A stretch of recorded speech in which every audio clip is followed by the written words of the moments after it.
Xitoy hukumatı boshqarishidagi Xitoy xabar to'rining 1 noyabrdagi xabarda aytilishicha, navbatda Sharq Turkistondan Xitoy o'lkalariga ko'mir yetkazish ko'lam va sur'at jihatdan natijasi oshgan.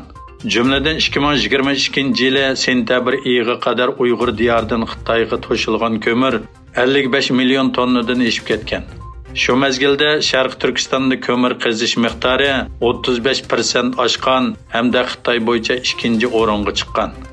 Xabarda bu hol Uyg'ur diyoridagi taraqqiyot sifatida tasvirlangan bo'lsa-mu, buning Rossiya Ukraina urushi boshlangandan keyin kelib chiqqan dunyoviy energiya kamchiligi masalasiga taqobil turishdagi choralarning biri ekanligi yer olgan. Uyg'ur tadqiqot markazining mudiri Abdulhakim Idris Hindistondagi bir qism parlament a'zolari, universitet professorlari, o'quvchilar va Hindistondagi bir qism tadqiqot markazlarining mas'ullari bilan ko'rishdi. Shundaqla Hindistonning oldingi qatordagi taratqullarining ziyoratini qabul qildi.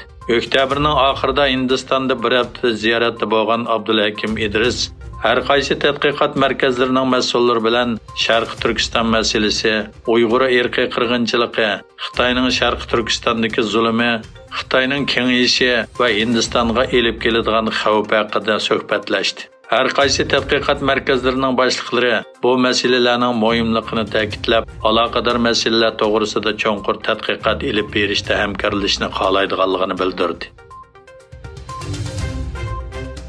28 oktyabr Gollandiya doiralari Amsterdam va Rotterdamda qurilgan Xitoyning ichki saqchixonasini tekshirishga boshlaganligini e'lon qilgandan keyin Germaniya, Irlandiya, Shvetsiya va Kanada qatorliq davlatlarning hukumatlari o'z davlatlaridagi Xitoy saqchixonalarini jiddiy tekshirishga boshlagan.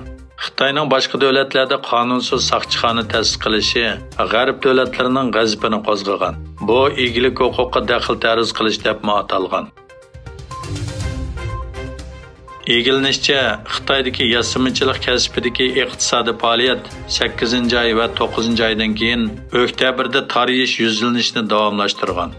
Iqtisod va pul muomala xabarlari mulozimati Seyshinning bildirishicha, Xitoyning umumiy yasamichilik setib olish boshqarish ko'rsatkichi oldingi oyda 1.1% eshib, oktyabrda 49.2% bo'lgan. Garchi ko'rsatkich oldingi oyga solishtirganda oshgan bo'lsa-mu, ammo yaqinqi 2 oydagi tarixiy yuzlanishi oktyabrda davomlashgan. Germaniya Tashqi ishlar ministri Annalena Baerbock Xitoyni ziyorat qilish oldida turgan bosh ministr Scholzdan birlikda tuzib chiqqan Xitoy siyosatini aniq ifodalashni talab qildi. Germaniya taratqullarining xabar qilishicha, Annalena Baerbock bu so'zlarni 1 noyabr O'zbekistonning poytaxti Toshkentga ziyoratida aytgan. Baerbock Xitoyning dunyoviy masalalardagi hamkorlik sheriki ekanligini ta'kidlash bilan birga, Xitoyning kun sayin bir sistemalik raqobatchiga aylanganligini o'tirg'a qo'ygan hamda biz Xitoy siyosatini bir strategik tushunishni asos qilib qurib chiqamiz hamda bizning dunyoning boshqa joylari bilan hamkorligimizni bog'laymiz degan. Naxchivan Avtonom Cumhuriyeti Davlat bexatarlik idorasi amaldan qoldirilib, uning o'rniga Ozarbayjon Davlat bexatarlik idorasi Naxchivan mudirligining qurilganligi bildirildi.